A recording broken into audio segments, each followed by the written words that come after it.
BS7 यानी Bharat stage 7 emission norms Bharat सरकार द्वारा प्रस्तावित इमिशन स्टैंडर्ड है, जिसका मकसद है वाहनों से निकलने वाले पॉल्यूटेंट्स को और भी ज़्यादा कम करना। BS6 की तुलना में BS7 और भी ज़्यादा सख्त होगा और यह यूरोप के यूरो 7 नॉर्म्स के समान होगा।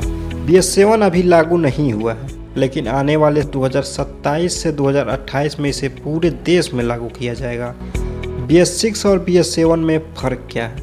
BS6 में जो पॉल्यूटेंट कंट्रोल होते थे, BS7 में वही पॉल्यूटेंट्स और सख्ती से घटाए जाएंगे। BS6 में नाइट्रोजन ऑक्साइड 80 मिलीग्राम पर किमी है, जिसको 60 मिलीग्राम पर किमी किया जाएगा। पार्टिकुलेट मैटर 4.5 मिलीग्राम पर किमी है, जिसको 2 मिलीग्राम पर किमी किया जाएगा।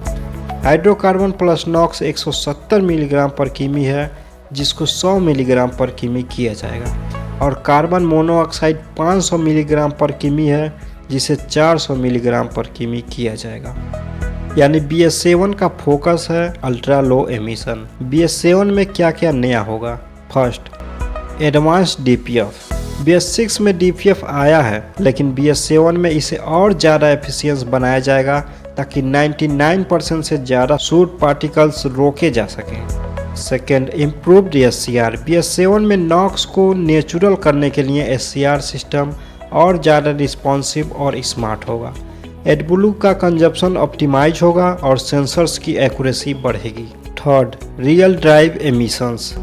BS7 में लैब टेस्ट नहीं, असल सड़कों पर एमिशन को मापा जाएगा, यानी रियल कंडीशन में टेस्टिंग। Fourth, OBD3। BS6 में OBD2 है, BS7 में आएगा OBD3, जिसमें इंजन फॉल्ट्स के साथ साथ एमिशन से रिलेटेड फॉल्ट्स को रियल टाइम ट्रैक किया जाएगा। डैशबोर्ड पर अलर्ट आएगा या डाटा बैंकेट में सरकार को भी भेजा जा सकता है। Fifth, battery health monitoring hybrid और EV मॉडल के लिए। BS7 के तहत हाइब्रिड और EV वाहनों की बैटरी की परफॉर्मेंस और डिग्रेशन को मॉनिटर करना भी जरूरी होगा। फ्यूल की ज़रूरतें। BS7 व्हीकल्स को चलाने के लिए सुपर क्लीन फ्यूल की ज़रूरत होगी। डीजल में सल्फर कंटेंट और घटेगा। पेट्रोल में भी एडिटिव का यूज किया जाएगा, जिससे कंबंशन एफिशिएंस होगा। माइलेज और मेंटेनेंस पर असर। डीजल गाड़ियों में माइलेज थोड़ी और घट सकती है, लगभग 3 से 5% तक, क्योंकि फिल्ट्रेशन सिस्टम और सेंसर्स बढ़ेंगे। मेंटेनेंस थोड़ा महंगा होगा। एडब्ल्यू सेंसर्स और रीजनरेशन सिस्टम की पीरियोडिक चेकअप जरूरी होगी। BS7 से जुड़े बदलाव जिसे लागू करने होंगे। फर्स्ट, कार मैन्युफैक्चरर्स को इंजन रीडिजाइन, सॉफ्टवेयर अपडेट और emission requirement. Second, fuel companies को क्लीन फ्यूल सप्लाई करने होंगे। थर्ड, कस्टमर्स के लिए हाई अपफ्रंट कॉस्ट लेकिन बेटर एयर क्वालिटी। क्यों जरूरी है BS7? भारत में हवा की गुणवत्ता बेहद खराब है, खासकर दिल्ली, मुंबई जैसे शहरों में। WHO की रिपोर्ट में भारत सरकार के 6 शहर दुनिया के सबसे पॉल्यूटेंट शहर में हैं। BS7 लागू होने से लंग्स फ्रेंडली एयर और ओवरऑल क्लाइमेट पर पॉजिटिव असर पड़ेगा। BS7 कब लागू होगा?